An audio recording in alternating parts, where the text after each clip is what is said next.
Hello, I am Joe McDonald and this is Big Mac's Battle Blogs. So, little thought that's been I've been pondering for a while.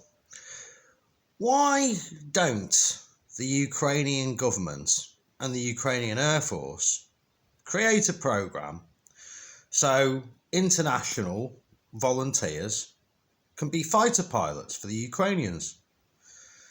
We've been waiting around for these F-16s and the Ukrainians to get trained on them for way too long now, Originally, they were going to be turning up early in 23, access to the agreement that the planes would be given to Ukraine. Then it was, before Christmas. Well, now it's the new year, and now you're getting press releases saying that the pilots are now flying with instructors, which from my pretty limited understanding of F-16, of fighter pilot, of being a fighter pilot, is a fairly early stage of training, Now, there are reasons for this, they're very complicated technical things. There's a language barrier. At the end of the day, as much as it's important to preserve Ukraine's culture and heritage and all of that, the Cyrillic alphabet is a pain in the arse for interacting with the rest of the world. So, there are problems like that.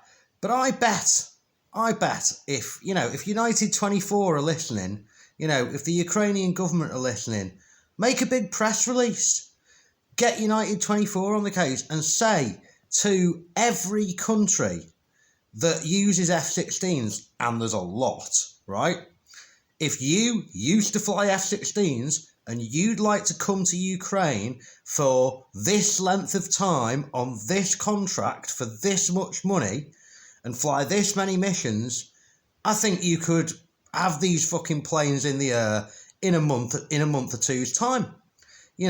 You could have a reserve of pilots. You could have, it's been done in the past. The Brits had Polish and Czech and French pilots flying for us in the Second World War. The Americans came over and had their own